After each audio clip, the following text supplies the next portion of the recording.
Welcome to the show, guys. We are talking about fantasy fool's gold today. What are fantasy fool's gold? What is that, guys? Well, it's simply, guys, players that are high on their ADP that the mainstream consensus and the consensus are fooling you to being good players. I'm going to go into that. I'm going to give you 5, 6, maybe 7 players to avoid, guys, this season that, again, people think, well, I've got gold here. I've got this player and he's going to be amazing, and I draft him early. I've invested early draft capital in him, but he's going to bust. So it's players to avoid, but really the name Fool's Gold, I kind of had it in the back of my head, and then some guy DM'd me. He's like, why don't you do a show? You did on Gems. Guys, if you haven't watched a Gems episode, go watch it. Why don't you do one on Fool's Gold? I'm like, that makes total sense. I've always thought that in my head because Fool's Gold is, if you guys remember, it's people when they mined for gold, right? And they thought they had gold. They brought it home back in the old days, and they're like, we got this gold, but it turns out to be fool's gold. It wasn't really gold. And I think this is what happens in fantasy. Not what I think. This actually does happen in fantasy all the time. You draft that player, and it's like, oh my God, I got this gem. But sure enough, he's not who you think he is. He's just not who you think he is. I've got a couple prime examples of that this year, okay? So let's dive into that. Before I do, I want you guys to get the 16-round draft solution. Instead of telling you what it is, I'm going to roll a video here. I just created a new promo video for it. Watch the video and watch and get 16 rounds. Watch this hype video.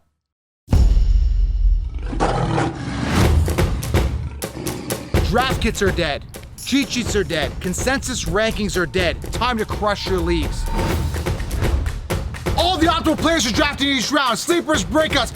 I do all the homework for you. I live and breathe this stuff. I deliver it to you on a silver platter. Time to knock out the competition. I use 16 rounds to dominate my leagues. The counselor definitely knows what he's talking about. Definitely give 16 rounds a try. I tried it for the first attempt ever playing fantasy football, and I won my league. 16-round draft solution helped me win my fantasy leagues for the past 3 years. I'm going to hand off the championship right to you with 16 rounds. I'm Joseph Robert, the fantasy football counselor. I'm going to teach you guys how to crush your leagues. Touchdown! All right, guys. I mean, I'm so proud of that video. I just created it recently, had some fun there, created some B-roll. My video guy, Sunny Creative, put it together. It was awesome. And I want you guys to get that 16-round draft. It actually worked. You saw the testimonials there. That's just a quick sample size of the testimonials. This definitely works.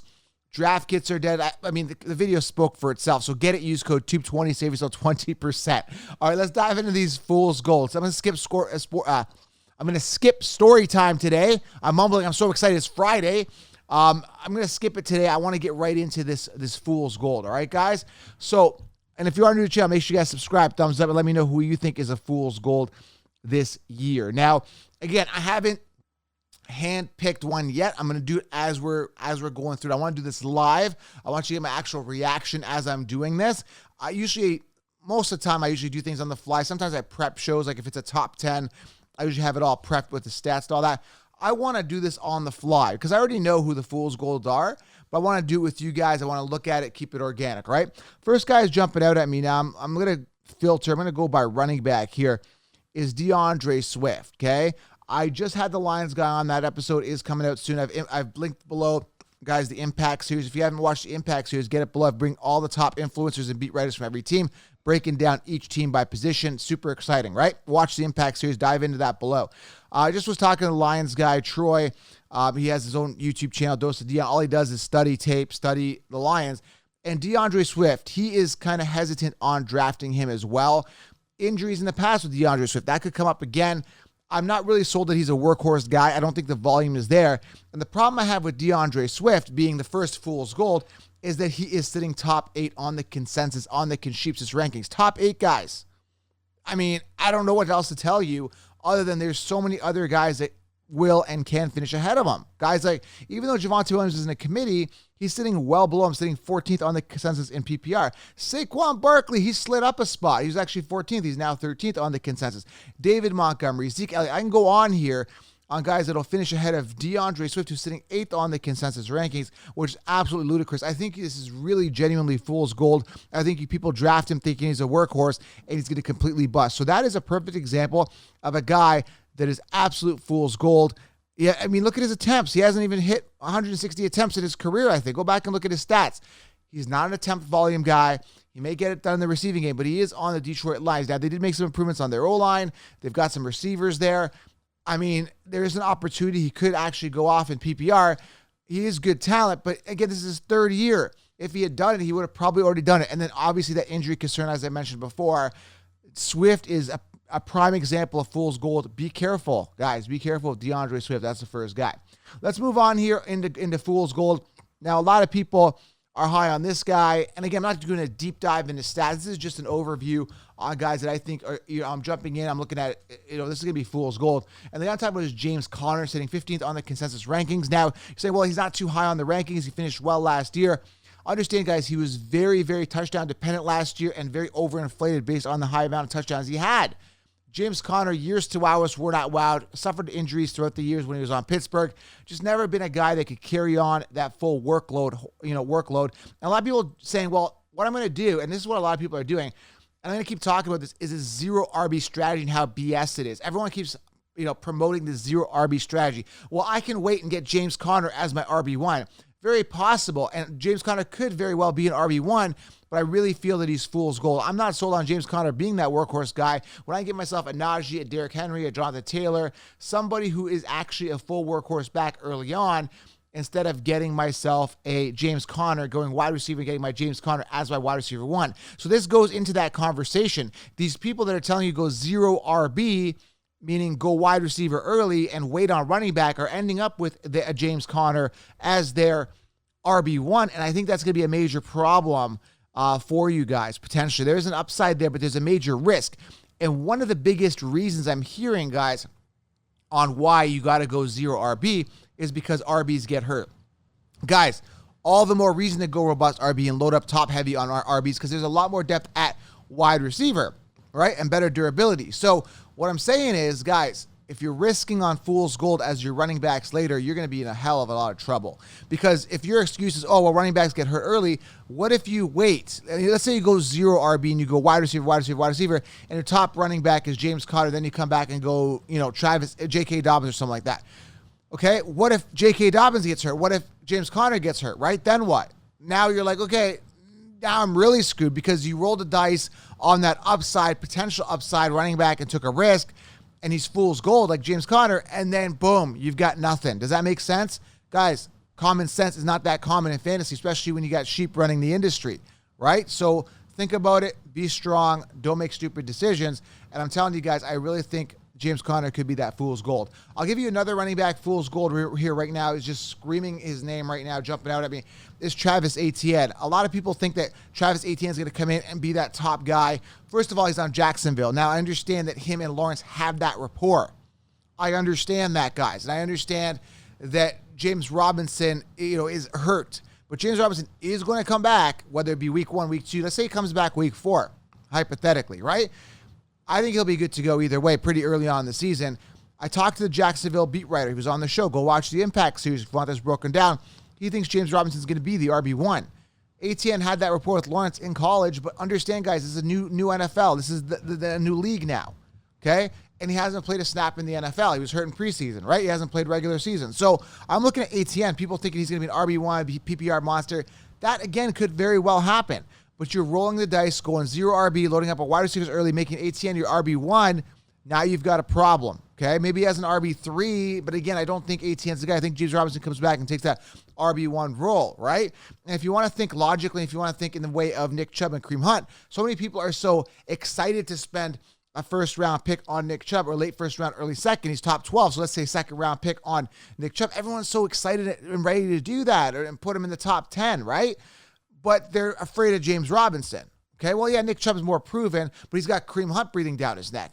But you're reverse engineering it for Jacksonville, putting ATN, who's kind of like the Kareem Hunt, but unproven. You're you're basically drafting ATN ahead of James Robinson. I mean, that doesn't make sense on a suspect team with the Jacksonville Jaguars, and ATN has never played. That's weird. Again, I don't see it. It's going to be a committee either way. And a lot of people are just investing too much stock on the fool's gold. That is Travis Etienne. I'm not sold at all. Okay, guys? So there's 3 fool's gold here for you guys at the running back position. I want to talk about some fool's gold here at the wide receiver position. Some people are really excited about these guys, but be careful because you could be stuck in a situation where they're really going to bust. And the first guy I want to talk about just jumped out at me, screamed at me as I'm looking at this, is Brandon Cooks. A lot of people are saying, well, Brandon Cooks is going to boom. Brandon Cooks had good stats last year, but he's got Davis Mills throwing the ball. I don't know who Davis Mills is. I don't care who Davis Mills is. All I know is he's a bottom feeder quarterback stepping into a starting role who's completely, really unproven as a guy that's going to start the year and do well throughout the year with a guy like Cooks. Like, again, you could say, well, Cooks is the wide receiver one. He's going to get the volume very well, but I just don't trust Davis Mills. I just don't trust the situation. You know, Cooks is a little older now. I get it's on Houston, suspect offense. I don't trust the situation, but again, I definitely see how he could be some value. Brandon Cooks could be consistent year in, year out. That to me does not feel warm and fuzzy. Brandon Cooks, so many people are promoting Brandon Cooks. To me, I'm not excited. I think he's fool's gold, okay? I'll give you another fool's gold here. Again, it's a higher ADP guy. The guy is Davante Adams. Do not be fooled. He looks amazing right now. Looks like he's gold. He's with Derek Carr. Let me tell you why you should avoid it. Player to avoid is Davante Adams, especially because he's going so early. Davante Adams is pure fool's gold, okay? Number one, he had 169 targets last year to make him who he is. 169 targets, guys. Not going to happen. Considering, I'm going to give this example again. I sound like a broken record. If you're new to the channel, this is going to be new information. If you listen to me regularly, I'm going to keep sounding like a broken record. And every time I get into these like tangents or get into these deep analysis things with numbers, I'm usually right 9 times out of 10. So Adams, 169 targets last year. Stick with me on this. Downgrade at quarterback. Okay, everyone's sticking up for Carr. You're an idiot because the guy only took, he only took the Raiders to the playoffs twice, and he lost those 2 games out of his entire career. Okay, he does not deserve a contract extension, which he got. He does not deserve to be a starter in the NFL. Although now it's thin and trim at quarterback. It seems like everybody needs a viable or serviceable quarterback. Unfortunately, it is what it is. So he's very fortunate at the time that we're in. There isn't a lot of good quarterbacks. So Derek Carr gets an extension. He's not good. He's not a guy that's going to take the team into the playoffs or deep into the playoffs anyway. So downgrade at quarterback, 169 targets, not going to happen. You look at a guy like Waller in 2020, was the wide receiver one for Derek Carr, even though he's a tight end. I know he's a tight end. That's why I always got to say that because they'll say, well, he's a tight end. Shut up. I know what you're saying. Listen, Waller, 145 targets, peaked at 145 targets. I want to repeat the word peaked, P-E-A-K-E-D. I think that's how you spell that. Peaked at 145 targets. Last year, Renfro, the wide receiver one. He actually was a wide receiver one. Waller was banged up for most of the season last year. Peaked, P-E-A-K-E-D, at 128 targets. I want to emphasize the word peaked. Okay? Guess what? If those guys were gone, and if Renfro took a hike, and if Waller were gone, I'd say sure, 169 targets, Adams is away. But they're still there. And even with that rapport with him, peaked at those volumes. So I got to ask you, because Adams is literally copied and pasted from last year. They said, okay, we finished on top last year because he had Rodgers. We're going to put him on top again because he's got Carr. How is he going to duplicate this? I'd love somebody to answer that question. Is all of the volume going to move towards Adam, or is he going to be seeing double coverage? I think Carr is going to be relying on his receiver, that is Renfro, for an outlet when he can't reach Adams. Well, Joe, they had the rapport before, then college. Shut up. I know what you're saying. This is the NFL. It's a new situation. They've got Waller, Renfro there. And again, they've got Jacobs, and on the receiving backs catching the ball in the backfield. Guys, mathematically, it doesn't make sense. I think this is going to be a major bust, fantasy football bust, and a player to avoid is Davante Adams. I am fading him big time here, okay? Davante Adams, absolute fool's gold this year. And I won't dive into it too much. I'll give you another first-round fool's gold as a bonus here. Tyreek Hill, don't trust him. Not even going to get into that, but go listen to the Impact series, guys. I've really laid into the YouTuber that does the Dolphins, Dougley. And I'm telling you guys, go watch the Impact series and see my breakdown on Tyreek Hill. You'll see why I snapped there, okay? Absolute fool's gold is Tyreek Hill as well, okay? Now here's another guy that could possibly be fool's gold this year at the tight end position. I'd be cautious here with a guy named Kyle Pitts. Now, I love the ceiling, guys. Okay, but here's the problem with him. I love him. If I can get him where I got him last year, I would get him. 4th round, 5th round, maybe. If I can get him for value as, a 6th, 7th round pick, I'm all over Pitts because he's an opportunity. They have no wide receivers. They brought in Drake London, who I absolutely love. I love Drake London this year. I think Drake London outperforms Pitts. Just be careful with Pitts. And again, I think this is out of all the guys here, I feel actually Pitts could actually be a solid tight end this year. I think that he could probably beat Travis Kelce. I love the ceiling, but I just don't want to pay the early draft capital, a 2nd round. He's number 3 on tight ends on the consensus, right? I love him, but the question mark is the quarterback position. Mariota, I don't feel warm and fuzzy. Desmond Ridder, if he gets a start, I don't know. I'm a little cautious about this, but again, if you want to invest an early pick, you can get a home run here. You can get a grand slam. I love Kyle Pitts. I think the talent is there. Like them last year, is a better value. He's gone up. Just be careful with Kyle Pitts there. Could be fool's gold, but not as much as a fool's gold like a Travis Etienne that I'm feeling and a guy like that Swift, okay? Let's see if there's any quarterback fool's golds here that kind of jump out at me, because with the quarterback position, I'm going to tell you guys a secret. With quarterback, you want to go for quarterbacks that are proven. You want to anchor your team with an ace quarterback and get a good backup quarterback, because an ace quarterback, guys, what that'll do is it'll anchor your team. What you want to do is anchor your team this season and every season beyond, okay? You want to really anchor your team with a quarterback that's going to, carry your team. You don't want to take risk at quarterback. You don't want to wait on quarterback. And in regards to fool's gold, if you're drafting anybody that's suspect, that's fool's gold. And it's one of those years where you have to anchor your team with an ace quarterback. So if I go Justin Fields, right, Trey Lance, Tua, Zach Wilson, guys like that, Davis Mills, Marcus Mariota, Mitch Trubisky, all these guys are in a high risk of potentially busting at the quarterback position. So there isn't a specific guy I'm looking at saying, hey, that guy is fool's gold, because I think all those top guys can perform. I think Jalen Hurts could have a big year. I think Joe Burrow can have a phenomenal year. I think Justin Herbert's going to continue on his pace. I think Josh Allen, barring any type of injury, could all do well. That's why you want to anchor your team with an ace quarterback. But where the fool's gold lies in is if you take a risk and wait super late on a quarterback, especially in a super flex or 2-quarterback league. You don't want to wait too long and end up with a Justin Fields or a Tua, who's in a good position to succeed, by the way. Tua's got good wide receivers, but very suspect, guys. Okay, Zach Wilson, huge risk. Daniel Jones, how do you trust him? Carson Wentz in Washington, how do you trust him? Jared Goff could be safe and steady, right? Davis Mills, Marcus Mariota, Mitch Trubisky, so many guys that have question marks. It's one of those trial and error years, make or break years for quarterback on a lot of teams, right? And as I was talking to these beat writers, they were saying, well, to win or make it far into the playoffs, you're going to need a franchise quarterback. And I agree, because a lot of these guys are really, really questionable. The Zach Wilsons of the world, like, how are they going to do? We don't know. But for fantasy, be careful, because those guys are complete fool's gold at that quarterback position. All right, guys?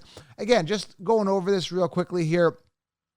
You just have to be careful. I gave you a couple examples at running back, 3 or 4, a couple at wide receiver. The only one I'm a little bit like, I may have made a mistake on is Kyle Pitts, because I think he could actually go off this year. But I just personally will not be investing early in Kyle Pitts, unfortunately. I'll be passing. I like the Drake value landed a little bit later on a guy that I think could surpass Kyle Pitts.